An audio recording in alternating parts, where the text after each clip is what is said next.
अस्सलामुअलैकुम। લાસ્ટ લેક્ચરમાં આપણે કાલે જોયું હતું કે દ્રાવણમાં વિવિધ પ્રક્રિયાઓ અને એ દ્રાવણમાં વિવિધ પ્રક્રિયાઓ આપણે સાંદ્રતાના સંદર્ભમાં સમજતા હતા અને સાંદ્રતાને રજૂ કરવા માટેના 4 જુદા જુદા ટર્મ્સ જોયા હતા. પહેલું હતું દળથી ટકાવારી, બરાબર, પછી બીજું હતું મોલ અંશ, ત્રીજું હતું મોલારિટી અને ચોથું હતું મોલાલિટી.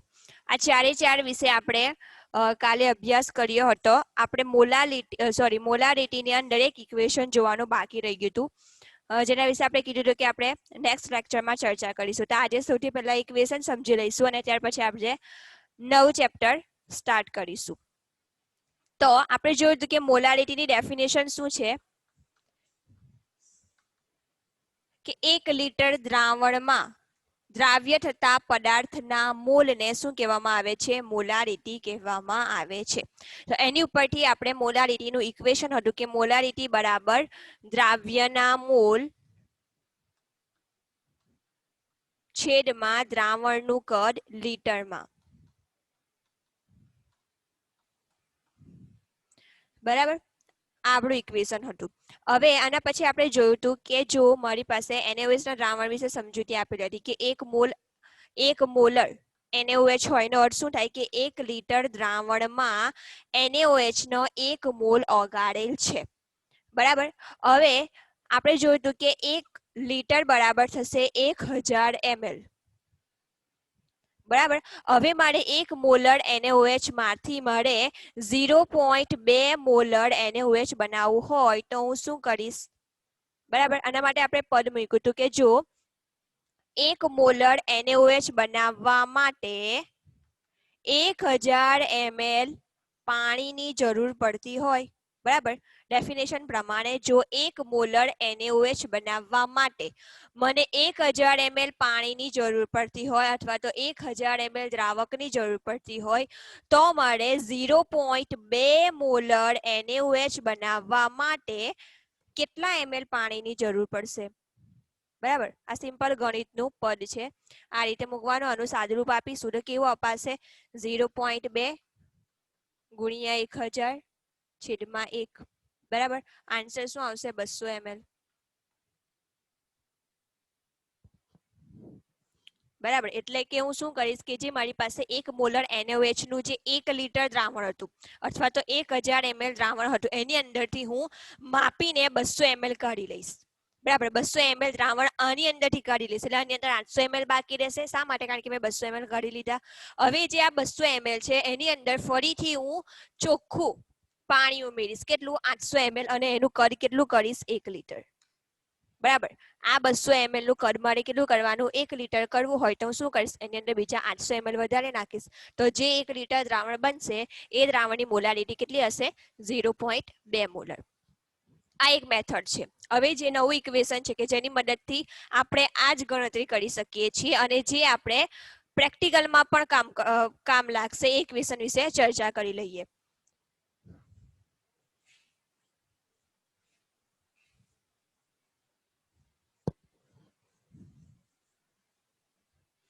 ચલો, અહીંયા 2 સૂત્ર લખું છું. M1 into V1 is equals to M2 into V2. બરાબર, આ એક ઇક્વેશન છે. બીજું ઇક્વેશન છે N1 ગુણ્યા V1 is equals to N2 ગુણ્યા V2. બરાબર છે, અહીંયા V1 અને V2 તો સેમ જ છે, ખાલી બદલાય છે શું? M1 અને N1. અહીંયા M1 શું છે? મોલારિટી છે અને N1 શું છે? નોર્માલિટી છે. બરાબર, બંને સાંદ્રતાના ટર્મ્સ છે. જો તમને દાખલાની અંદર મોલારિટી પૂછેલું હોય તો તમારે ઉપરવાળું સૂત્ર લેવાનું M1 ગુણ્યા V1 વાળું, પણ જો તમને નોર્માલિટી પૂછેલું હોય સાંદ્રતાના સ્વરૂપમાં તો તમારે શું લેવાનું? N1 into V1. જે પ્રમાણે તમને રકમમાં આપેલું હોય અથવા તો પ્રેક્ટિકલમાં જે પ્રમાણેનો તમારો હેતુ હોય એની અંદર જો મોલારિટી શબ્દનો યુઝ કરેલો હોય સાંદ્રતા દર્શાવવા માટે તો M1 વાળું સૂત્ર લેવાનું, અને જો નોર્માલિટીનો યુઝ કરેલો હોય તો N1 વાળું સૂત્ર લેવાનું. બરાબર, હવે આપણે જે પેલું એક્ઝામ્પલ હતું કે 1 મોલર NaOH માંથી મારે 0.2 મોલર NaOH બનાવવું છે તો હું કેવી રીતે બનાવીશ? તો હું આ સૂત્રનો ઉપયોગ કરીને ફરીથી એ જ કેલ્ક્યુલેશન કરીશ. બરાબર, હું ફરીથી અહીંયા સૂત્ર લખું છું નીચે M1 ગુણ્યા V1 બરાબર M2 ગુણ્યા V2. બરાબર. અહીંયા M1 શું દર્શાવે છે? M1 દર્શાવે છે પ્રારંભિક સાંદ્રતા અથવા તો પ્રારંભિક મોલારિટી. બરાબર. તે જ રીતે V1 શું દર્શાવશે? પ્રારંભિક દ્રાવણનું કદ. બરાબર. M2 શું દર્શાવે છે? અંતિમ દ્રાવણની સાંદ્રતા અથવા તો અંતિમ દ્રાવણની મોલારિટી, જે આપણે શોધવાની હોય તે. બરાબર. અને V2 શું દર્શાવશે? અંતિમ દ્રાવણનું કદ. 1 અને 2 શું દર્શાવે છે? સિમ્પલ છે કે 1 એ પ્રારંભિક દર્શાવે છે અને 2 એ શું દર્શાવશે? અંતિમ દર્શાવશે. હવે મારી પાસે સૌથી પહેલા તો 1 મોલર NaOH હતું. બરાબર. જેનું કદ કેટલું હતું? 1000 ml. બરાબર. મારી પાસે આટલી ઇન્ફોર્મેશન પહેલાથી જ છે કે ભાઈ મારી પાસે 1 મોલર NaOH નું 1000 ml દ્રાવણ છે. બરાબર. તો અહીંયા M1 બરાબર શું થશે? 1 મોલર. બરાબર. પ્રારંભિક NaOH નું કદ, સોરી મોલારિટી શું આવશે? 1 મોલર. બરાબર. પ્રારંભિક કદ NaOH નું શું આવશે? 1000 ml. બરાબર. શરૂઆતમાં. હવે મારે કરવાનું શું છે? આ મારી પાસે આટલી પ્રારંભિક માહિતી હતી, મારી પાસે પ્રારંભમાં આટલું છે. મારે હવે બનાવવાનું શું છે? 0.2 મોલર દ્રાવણ બનાવવાનું છે. બરાબર. એટલે અહીંયા આ જે M1 છે એની અંદર મારે શું શોધવાનું છે? M2 અને V2. બરાબર. હવે M2 પણ આપણને ખબર છે કે ભાઈ મારે કેટલી મોલારિટી ધરાવતું દ્રાવણ બનાવવાનું છે, એટલે કે ભાઈ 0.2 મોલર. તો M2 પણ આપણને ખબર છે. અહીંયા 0.2 મોલર મોલારિટી ધરાવતું અથવા તો સાંદ્રતા ધરાવતું દ્રાવણ મારે બનાવવાનું છે. પણ એના માટે મારે કેટલું કદ દ્રાવકનું જોઈશે એ મને ખબર નથી. બરાબર. V2 મને નથી ખબર કે મારે અંતિમ કદ કેટલું જોઈશે. બરાબર. મને અંતિમ દ્રાવક કેટલો જોઈશે, મને પાણી કેટલું જોઈશે એ મને નથી ખબર. બરાબર. તો આપણે શું કરવાનું છે? V2 શોધવાનું છે. અહીંયા આ બધી જ કિંમતો છે એ આ સૂત્રમાં મૂકી દેવાની. બરાબર. M1 બરાબર શું છે? 1 મોલર. V1 બરાબર શું છે? 1000 ml. M2 બરાબર શું છે? 0.2 મોલર અને V2 મારે શોધવાના છે એટલે એવા ને એવા લખાશે. બરાબર. V2 ને સૂત્રનો કર્તા બનાવશો, સૂત્રનો કર્તા V2 બનશે તો આ ક્યાં જશે? છેદમાં જશે. બરાબર. તો શું આવશે? 1 મોલર ગુણ્યા 1000 ml ભાગ્યા 0.2 મોલર બરાબર V2. બરાબર. આનું જો સાદું રૂપ આવશો તો તમારો આન્સર આવી જશે V2 is equals to 200 ml. બરાબર. સિમ્પલ વસ્તુ છે, કઈ જ કરવાનું નથી આની અંદર, ખાલી સૂત્રમાં કિંમત મૂકવાની છે. ચાલો હવે આના રિલેટેડ જો કોઈ પણ ક્વેશ્ચન હોય તો તમે મને પૂછી શકો છો.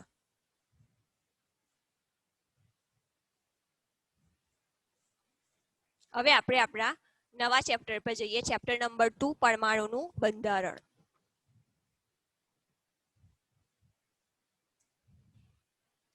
ચાલો સૌથી પહેલા તો ચેપ્ટરનો જે ટાઇટલ છે કહેવા શું માંગે છે. બરાબર. આપણને ખબર છે કે કોઈ પણ દુનિયામાં કોઈ પણ દ્રવ્ય હોય, કોઈ પણ પદાર્થ હોય, એનો નાનામાં નાનો એકમ પરમાણુ છે. બરાબર. હવે પહેલાના સમયમાં આ વાતને કેન્દ્રમાં રાખવામાં આવતી હતી કે કોઈ પણ દ્રવ્યનો કે કોઈ પણ પરમાણુનો નાનામાં નાનો એકમ છે શું છે? પરમાણુ છે. અને એ આપણને કોણે કીધું હતું? ડાલ્ટન નામના વૈજ્ઞાનિકે કીધું હતું 18મી સદીમાં. બરાબર. ધીમે ધીમે અરાઉન્ડ 50 થી 60 વર્ષો સુધી આ જે લો છે અથવા તો આ જે નિયમ છે એને ફોલો કરવામાં આવ્યો કે હા, દ્રવ્ય છે એનો નાનામાં નાનો કણ એ પરમાણુ છે. ડાલ્ટને સાથે સાથે એવું પણ કીધું કે જે પરમાણુ છે, બરાબર, પરમાણુ છે એ અવિભાજ્ય છે. અવિભાજ્ય છે એટલે કે એને તોડી શકાતો નથી. જો તમે એને તોડો તો એના કોઈ પણ નાના નાના કણ નહીં બને. શા માટે? કારણ કે ખૂબ જ સૂક્ષ્મ છે એટલા માટે. પણ આપણને ખબર છે કે હાલમાં આ બાબત ખોટી સાબિત થઈ છે, કારણ કે પરમાણુ એક એવો છે વિભાજ્ય છે. બરાબર. પરમાણુનું તમે વિભાજન કરી શકો છો, એને તોડી શકો છો. અને જો તમે પરમાણુનું વિભાજન કરશો તો તમને 3 કણો મળશે. કયા કયા? ઇલેક્ટ્રોન, પ્રોટોન અને ન્યુટ્રોન. બરાબર. પરમાણુમાં શું રહેલું છે? ઇલેક્ટ્રોન, પ્રોટોન અને ન્યુટ્રોન. પ્રોટોન અને ન્યુટ્રોન એ કેન્દ્રમાં રહેલા છે અને જે ઇલેક્ટ્રોન છે એ પરમાણુની આજુબાજુ બધી કક્ષાઓ જે રહેલી છે એ કક્ષાઓમાં પરિભ્રમણ કરે છે. આપણને આટલી માહિતી ખબર છે. હવે આ ચેપ્ટરમાં આપણે જોવાનું છે કે જે પરમાણુ છે એ પરમાણુમાં રહેલા ઇલેક્ટ્રોન, પ્રોટોન અને ન્યુટ્રોનની શોધ કેવી રીતે થઈ. બરાબર. હવે જ્યારે ડાલ્ટને આ વસ્તુ કીધી કે જ્યારે પરમાણુ છે એ પરમાણુ નાનામાં નાનો કોઈ પણ દ્રવ્યનો કણ છે એનું વિભાજન થઈ શકતું નથી, પછી એની બાબત ખોટી પડી. આપણે કીધું એ પ્રમાણે કે એની બાબત એ વાત ખોટી છે કે પરમાણુ એ નાનામાં નાનો કણ છે, કારણ કે પરમાણુ કરતા પણ નાના કણો છે પરમાણુમાં રહેલા છે, તે ઇલેક્ટ્રોન, પ્રોટોન અને ન્યુટ્રોન. હવે જ્યારે શરૂઆતમાં એની શોધ થઈ કોની, ઇલેક્ટ્રોન, પ્રોટોન અને ન્યુટ્રોનની, તો જે વૈજ્ઞાનિકો હતા તે વૈજ્ઞાનિકો અમુક બાબતો સમજાવી ના શક્યા. કઈ કઈ બાબતો સમજાવી ના શક્યા કે ભાઈ જે ઇલેક્ટ્રોન, પ્રોટોન અને ન્યુટ્રોન છે જેને શું કહેવામાં આવે છે, અવપરમાણવીય કણો.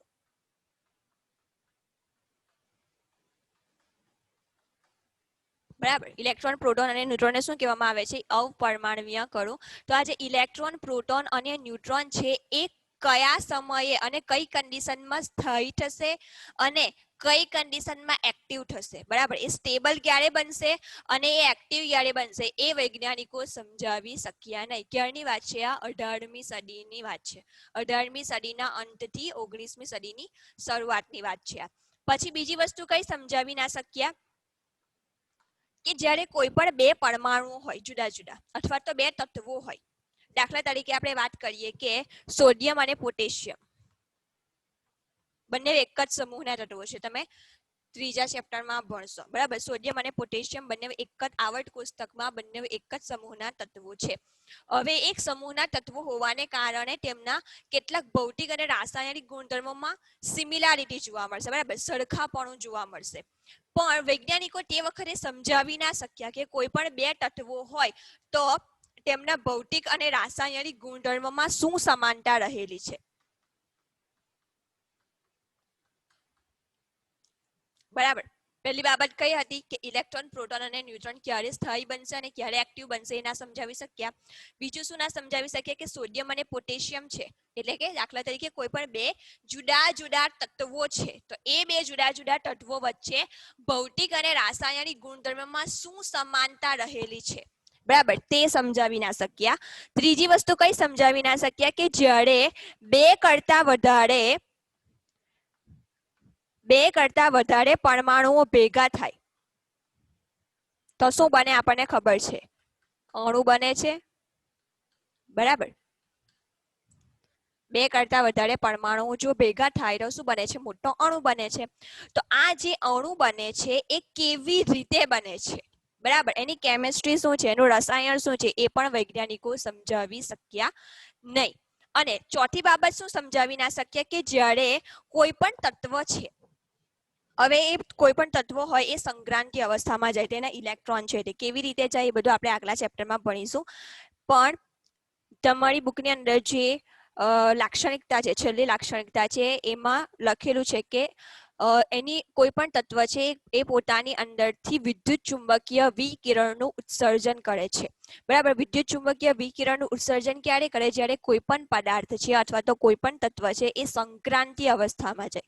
સંક્રાંતિ અવસ્થામાં જાય એટલે કે કોઈ પણ તત્વ પાસે ઇલેક્ટ્રોન રહેલા હોય છે. હવે એ સૌથી બહારની કક્ષાનો જે ઇલેક્ટ્રોન હોય છે, દાખલા તરીકે હું અહીંયા ડ્રો કરું છું કે સપોઝ કે આ પરમાણુ છે. બરાબર. પરમાણુની આજુબાજુ આ કક્ષકો છે. સપોઝ કે અહીંયા કોઈ ઇલેક્ટ્રોન છે. બરાબર. છેલ્લો ઇલેક્ટ્રોન છે પરમાણુનો. હવે આ ઇલેક્ટ્રોન છે, ઇલેક્ટ્રોન શું કરશે, થોડીક એની પાસે ઉર્જા આવશે. તો એ ઉર્જા મેળવશે એટલે શું કરશે, આ જે બહારની કક્ષક છે જેને શું કહેવાય છે, વધુ એનર્જી ધરાવતી ઉર્જા કક્ષક. બરાબર. અથવા તો ઉર્જા સ્તર. તો આ ઇલેક્ટ્રોન ભૂચકો મારીને આ કક્ષકમાં આવી જશે. બરાબર. આ ઇલેક્ટ્રોન શું કરશે, થોડી ઘણી ઉર્જા મેળવશે. જેવી એની પાસે ઉર્જા આવી એટલે શું કરશે, કૂદીને અહીંયા આવી જશે. બરાબર. હવે જે ઉર્જા છે એની પાસે કાયમ તો રહેવાની નથી. એ શું કરશે, તરત જ થોડીક વારમાં પોતાની ઉર્જા ગુમાવી દેશે અને જેવો એ ઉર્જા ગુમાવશે ફરી પાછો બહારની કક્ષામાંથી અંદરની કક્ષામાં આવી જશે. બરાબર. હવે ઇલેક્ટ્રોને જે આ ક્રિયા કરી કે ઇલેક્ટ્રોને ઉર્જા મેળવી, બહારની ઉર્જામાં ગયો, ફરી ત્યાં ઉર્જા ગુમાવી અને ફરી પાછો પોતાના સ્થાને આવી ગયો, આ ઘટનાને શું કહેવાય, ઇલેક્ટ્રોનની અથવા તો પરમાણુની સંક્રાંતિ અવસ્થા. એટલે કે ઇલેક્ટ્રોન બાહ્યતમ કક્ષામાંથી વધુ ઉર્જા ધરાવતી કક્ષકમાં ભૂચકો મારે છે, ત્યાં વધારાની ઉર્જાને ગુમાવી દે છે અને ફરી પાછો પોતાના મૂળ સ્થાને પાછો ફરે છે.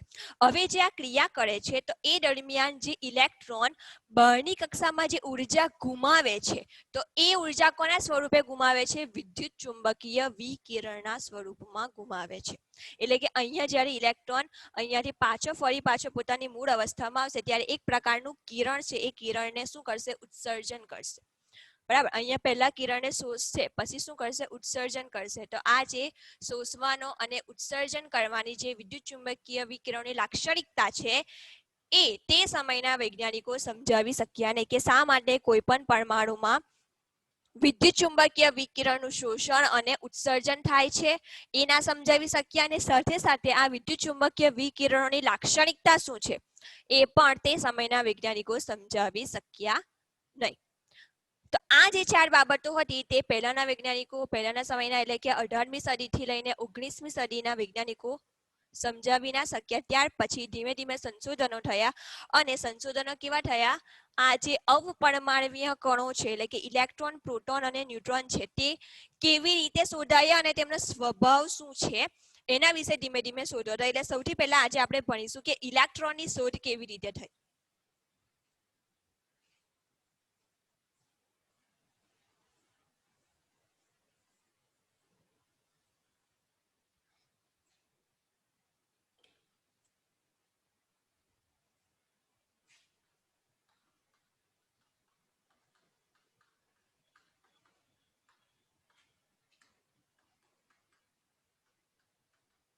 બરાબર, ઇલેક્ટ્રોનની શોધ માઇકલ ફેરાડે નામના વૈજ્ઞાનિકે કરેલી હતી. યાદ રાખજો, ઇલેક્ટ્રોનની શોધ કોણે કરી હતી? માઇકલ ફેરાડે નામના વૈજ્ઞાનિકે કરેલી હતી. હવે એને ઇલેક્ટ્રોનની શોધ કેવી રીતે કરી?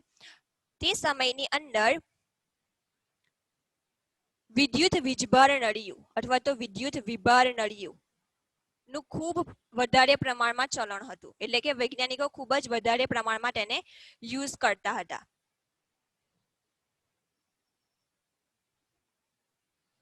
બરાબર, આ રીતની નળી હોય છે જેને શું કહેવામાં આવે છે? વિદ્યુત વિભાર નળી. આની અંદર શું હોય છે? અહીંયા ઉપર એક પંપ રાખેલો હોય છે.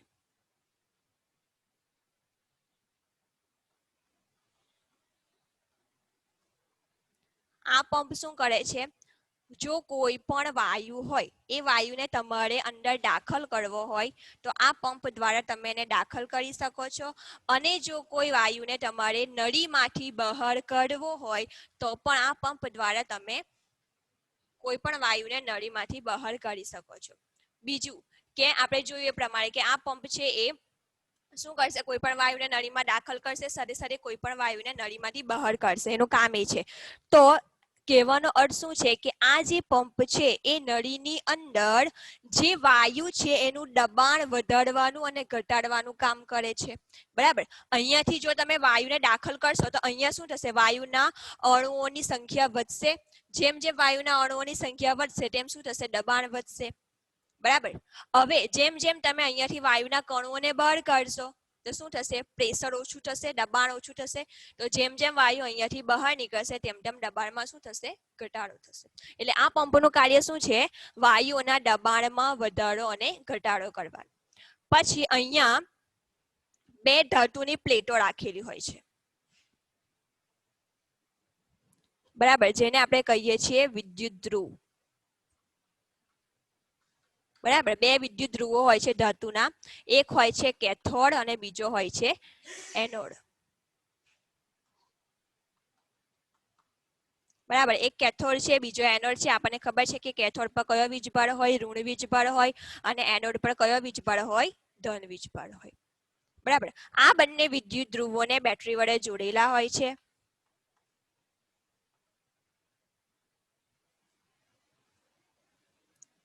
અને અહીંયા ખૂબ જ વધારે વોલ્ટેજ આપેલો હોય છે. બરાબર, ખૂબ જ ઊંચો પોટેન્શિયલ આપેલો હોય છે, અરાઉન્ડ 10,000 વોલ્ટ જેટલો. બરાબર, ખૂબ જ ઊંચો વીજ પોટેન્શિયલ એટલે કે અહીંયા ખૂબ જ વધારે પ્રમાણમાં વોલ્ટેજ આપેલો હોય છે. 10,000 વોલ્ટ જેટલો વોલ્ટેજ આપેલો હોય છે. ફરીથી આની રચના કેવી છે તે સમજાવી દઉં છું. સાથે સાથે જે આ એનોડ છે એ એનોડની પ્લેટ છે એની પાછળ અહીંયા ઝિંક સલ્ફાઇડનું પડ લગાડેલું હોય છે. જેને શું કહેવામાં આવે છે? પ્રસ્ફુરક પડદો. શું કહેવામાં આવે છે? પ્રસ્ફુરક પડદો. હવે એનું કામ શું છે તે, બરાબર. અને આપણે જનરલી ઇંગ્લિશમાં કહેતા હોઈએ છીએ ફ્લોરોસન્ટ મટીરિયલ. આપણે જોઈએ છે કે જ્યારે કોઈ પણ હાઈવે પર આપણે જતા હોઈએ, બરાબર, રાત્રે અંધકારમાં, અંધારું ખૂબ જ અંધારું હોય અને વચ્ચે વચ્ચે જ્યાં અમુક બોર્ડ મારેલા હોય છે, બરાબર, એટલું બધું અંધારું હોય છે કે આપણે કોઈ પણ વ્યક્તિએ બોર્ડને જોઈ ના શકે. પણ જેવો આપણો ગાડીનો પ્રકાશ એ બોર્ડ પર પડે છે તો એ બોર્ડ એકદમ ચમકતા થઈ જાય છે, બરાબર. તો એ શા માટે થાય છે? કારણ કે એ જે બોર્ડ હોય છે એ કોના બનેલા હોય છે? પ્રસ્ફુરક મટીરિયલના, એટલે કે ફ્લોરોસન્ટ મટીરિયલના બનેલા હોય છે. અને ફ્લોરોસન્ટ મટીરિયલ કોને કહેવામાં આવે છે? કે જ્યારે એવું મટીરિયલ અથવા તો એવી ધાતુઓની બનાવટ હોય છે કે તેની ઉપર જેવું પ્રકાશનું કિરણ અથડાય કે એ તરત જ ચમકી ઉઠે, એને શું કહેવામાં આવે છે? ફ્લોરોસન્ટ મટીરિયલ, બરાબર, અથવા તો પ્રસ્ફુરક મટીરિયલ, બરાબર. શું એનું કામ શું હોય છે? ફરીથી રિપીટ કરું છું કે જ્યારે એવી ધાતુની બનાવટ હોય છે કે એની ઉપર જ્યારે કોઈ પણ પ્રકાશનું કિરણ અથડાય, બરાબર, એ ગમે તેટલું નોર્મલ હોય, બરાબર, એની તીવ્રતા ગમે તેટલી ઓછી હોય, પણ જેવું એ ધાતુ પર અથડાય એ ધાતુ તરત જ ચમકી ઉઠે. એને શું કહેવામાં આવે છે? પ્રસ્ફુરક પદાર્થ અથવા તો પ્રસ્ફુરક અથવા તો ફ્લોરોસન્ટ મટીરિયલ, બરાબર. હવે અહીંયા ઇલેક્ટ્રોનની શોધ દરમિયાન માઇકલ ફેરાડેએ શું કર્યું કે એક વીજભાર નળી લીધી, જેને શું કહેવામાં આવે છે? કેથોડ નળી પણ કહેવામાં આવે છે, બરાબર. તો અહીંયા આ વીજભાર નળીની અંદર એને બે વિદ્યુત ધ્રુવો લીધા, બરાબર. વિદ્યુત ધ્રુવો કોઈ પણ ધાતુના બનેલા એને લઈ લીધા, બરાબર. એકને શું નામ આપ્યું? કેથોડ, બીજાને એનોડ, બરાબર. એટલે એક પર નેગેટિવ ચાર્જ હતો, બીજા પર શું હતો? પોઝિટિવ ચાર્જ હતો, બરાબર.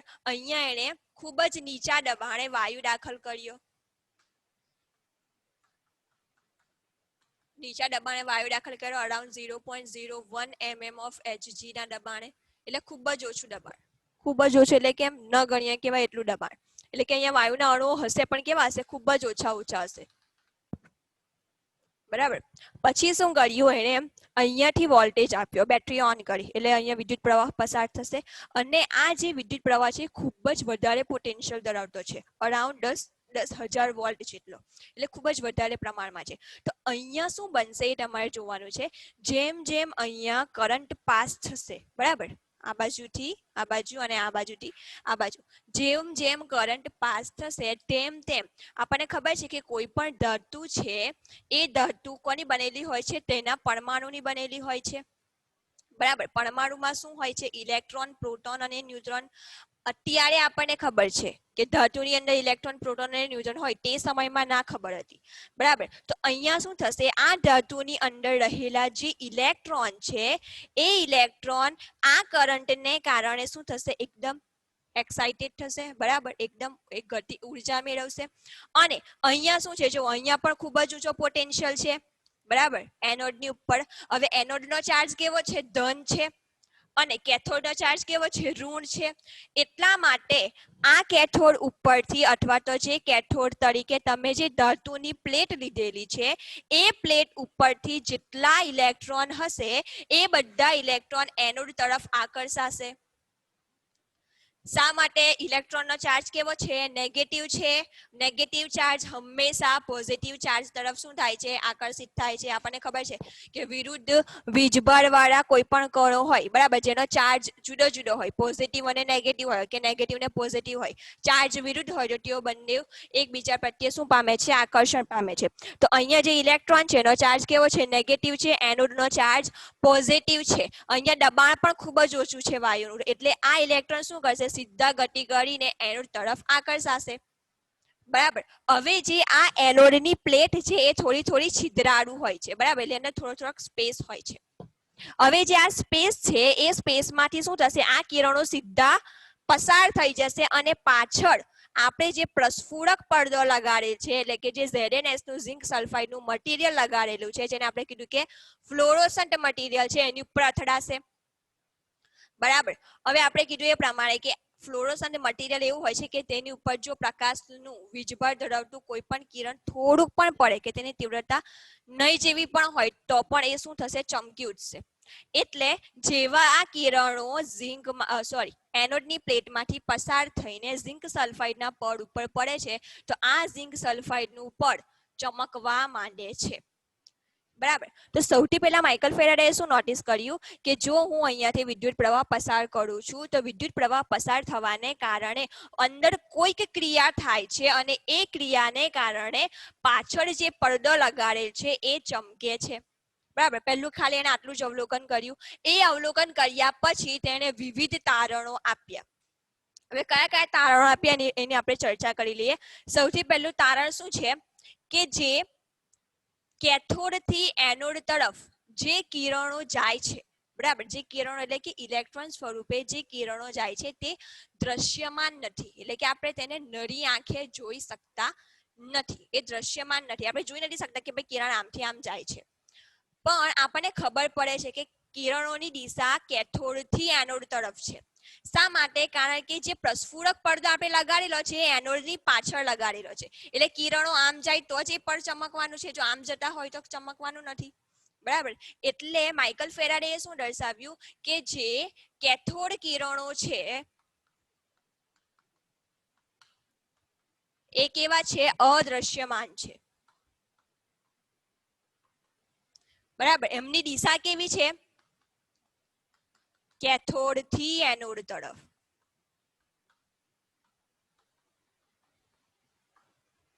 બરાબર. એમની દિશા કેવી છે? કેથોડ થી એનોડ તરફ. એ કિરણોને આપણે જોઈ શકતા નથી કારણ કે અદ્રશ્યમાન છે, પરંતુ પ્રસ્ફુરક પડદાને આધારે આપણે કહી શકીએ છીએ પ્રસ્ફુરક પડદો એનોડની પાછળ લગાડેલો છે. જો કિરણની દિશા કેથોડ થી એનોડ તરફ હોય તો અને તો જ પ્રસ્ફુરક પડદો ચમકશે. બરાબર. એટલા માટે માઇકલ ફેરાડેએ શું કીધું કે ભાઈ જે કિરણો અહીંયાથી પસાર થાય છે ઇલેક્ટ્રોનના સ્વરૂપે એની દિશા કેવી હશે? કેથોડ થી એનોડ તરફ હશે. હવે જે આ અદ્રશ્યમાન કેથોડ કિરણો છે,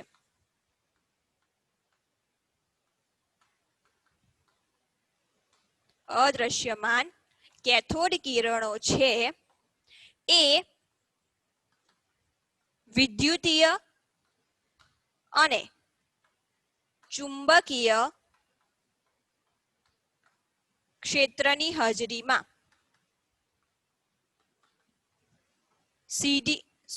ચુંબકીય ક્ષેત્રની ગેરહાજરીમાં સીધી રેખામાં ગતિ કરે છે.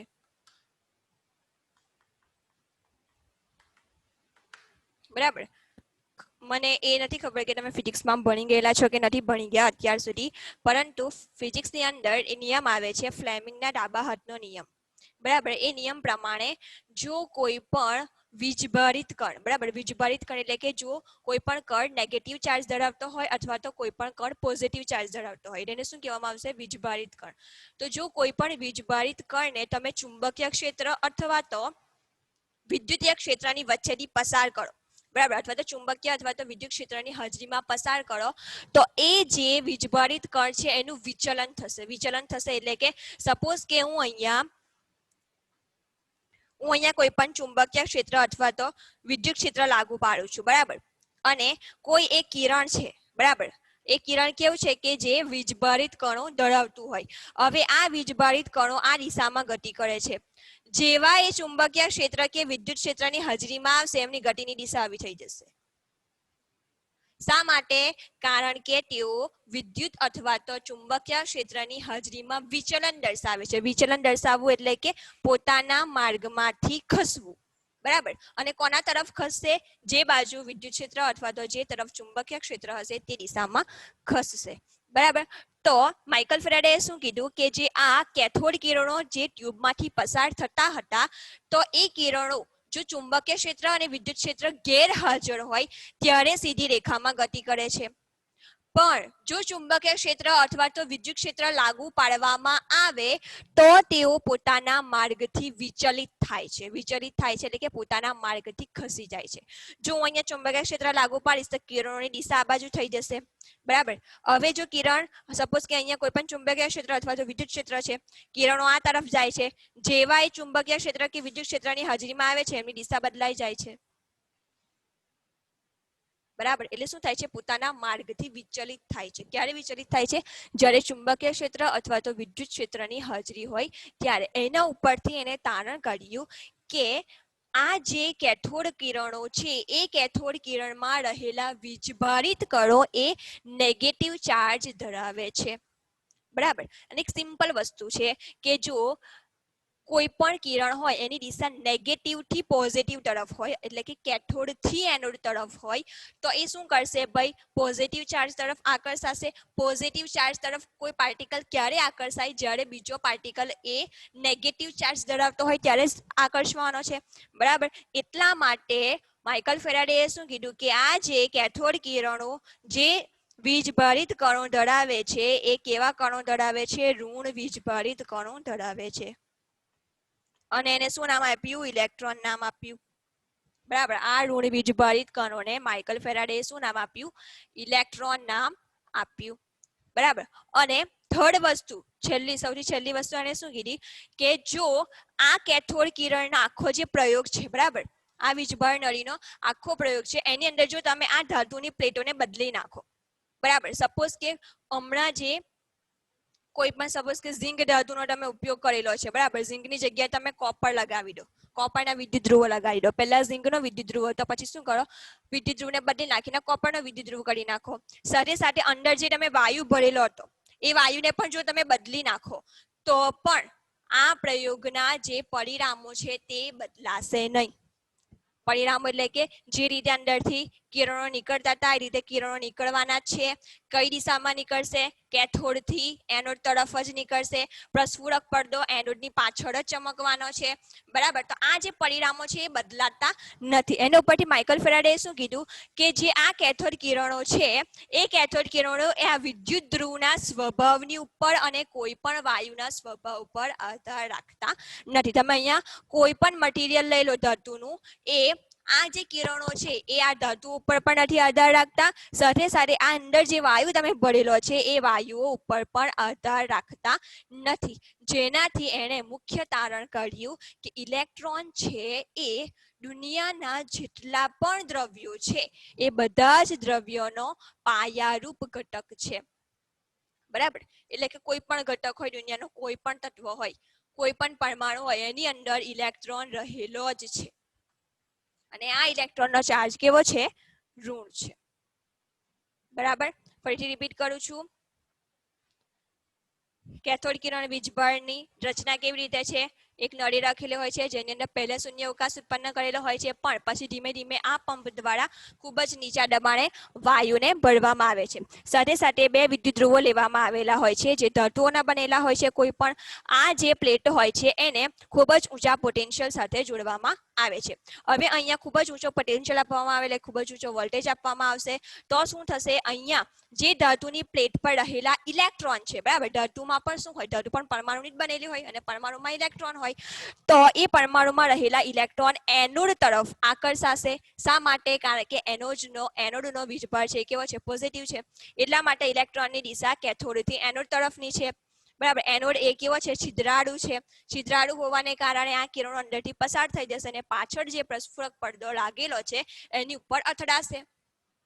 જેવા કિરણો એની ઉપર અથડાશે તેવો જ આ પ્રસ્ફુરક પડદો ચમકવા માંડશે. એની ઉપરથી માઇકલ ફેરાડેએ તારણ કાઢ્યું કે જે કિરણો છે વીજભારિત કણો ધરાવતા એની દિશા કેથોડથી એનોડ તરફ છે. આ જે કિરણો છે એ વિદ્યુત અને ચુંબકીય ક્ષેત્રની ગેરહાજરીમાં સીધી રેખામાં ગતિ કરે છે. જો વિદ્યુત ક્ષેત્ર કે ચુંબકીય ક્ષેત્ર લાગુ પાડવામાં આવે તો તેઓ પોતાના માર્ગથી વિચલિત થાય છે. જેના આધારે તેને શું દર્શાવ્યું કે આ જે કિરણો છે એ ઋણ વીજભારિત છે અને તેને શું નામ આપ્યું? ઇલેક્ટ્રોન. હવે જે આ ઇલેક્ટ્રોન છે એ કોઈ પણ દ્રવ્યનો પાયારૂપ ઘટક છે કે નહીં એવું ચકાસવા માટે માઇકલે શું કર્યું કે આ જે વિદ્યુત ધ્રુવની પ્લેટો હતી એ જે ધાતુની બનેલી હતી એના કરતા બીજા અલગ અલગ ધાતુઓ વિશે પ્રયોગ કર્યો અને અંદર જે વાયુ ભરેલો હતો એ વાયુ પણ બદલીને જોયું પરંતુ પરિણામો કેવા મળે છે? સરખા જ મળે છે. આ પરિણામો સરખા મળવાને કારણે માઇકલ ફેરાડેએ શું કીધું કે જે ઇલેક્ટ્રોન છે એ ઇલેક્ટ્રોન દુનિયામાં રહેલા જેટલા પણ દ્રવ્યો છે એ બધા જ દ્રવ્યોનો પરમાણુનો મૂળભૂત ઘટક છે. એટલે કે કોઈ પણ તત્વનો કોઈ પણ પરમાણુ હોય આપણા દ્રવ્યમાં રહેલો મૂળભૂત ઘટક પણ શું છે? ઇલેક્ટ્રોન જ છે. બરાબર. એટલે કે દ્રવ્યમાં દુનિયામાં રહેલા કોઈ પણ દ્રવ્ય હોય એનો પાયારૂપ ઘટક ઇલેક્ટ્રોન છે. કેટલી વાર છે? હજુ 5 મિનિટ. બરાબર. આ 4 લાક્ષણિકતા એની પૂરી થાય છે. હવે બીજો એક નાનકડો પ્રયોગ છે જે માઇકલ ફેરાડેએ કર્યો હતો એની વિશે આપણે ફટાફટ ચર્ચા કરી લઈએ.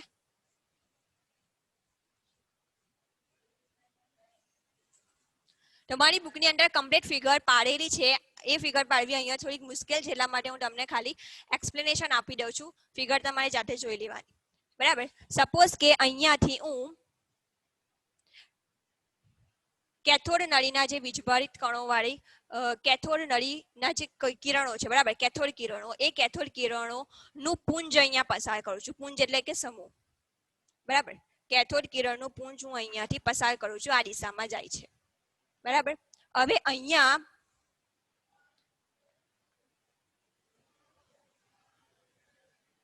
હું લાગુ પાડું છું પ્રબળ વિદ્યુત ક્ષેત્ર.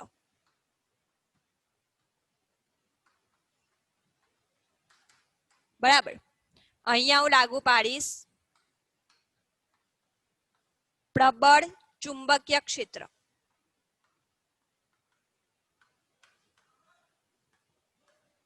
અને અહીંયા હું મૂકીશ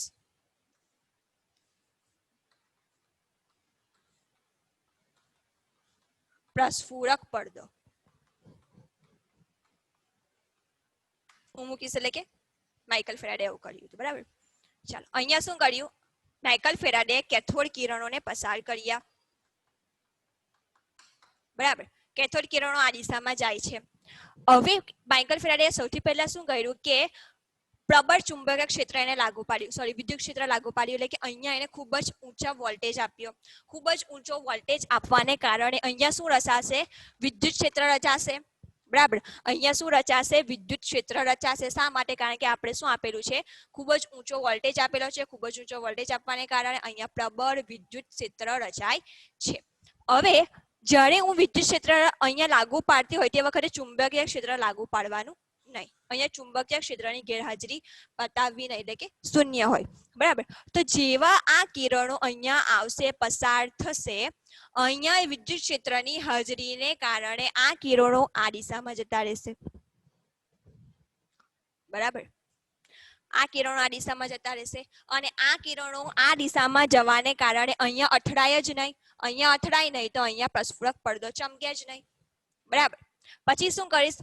વિદ્યુત ક્ષેત્રને હું 0 કરી દઈશ, એટલે કે વોલ્ટેજ જ નહીં આપો એટલે 0 થઈ જશે. પછી હું ખાલી ચુંબકીય ક્ષેત્ર લાગુ પાડીશ. જેવું ચુંબકીય ક્ષેત્ર લાગુ પાડીશ એટલે કિરણોની દિશા આ બાજુ આવી જશે. બરાબર. આ બાજુ આવી જવાને કારણે ફરી પાછા અહીંયા કિરણો અથડાય નહીં, અહીંયા કિરણો અથડાય નહીં તો આ પડદો ચમકે નહીં. જો હું બંનેને 0 0 કરી દઈશ, વિદ્યુત ક્ષેત્ર પણ 0 અને ચુંબકીય ક્ષેત્ર પણ 0, એટલે કિરણો શું કરશે? કોઈ પણ અવરોધ વિના સીધી રેખામાં ગતિ કરીને અહીંયા અથડાશે. જેવા અથડાશે એટલે આ પ્રસ્ફુરક પડદો શું થશે? ચમકશે.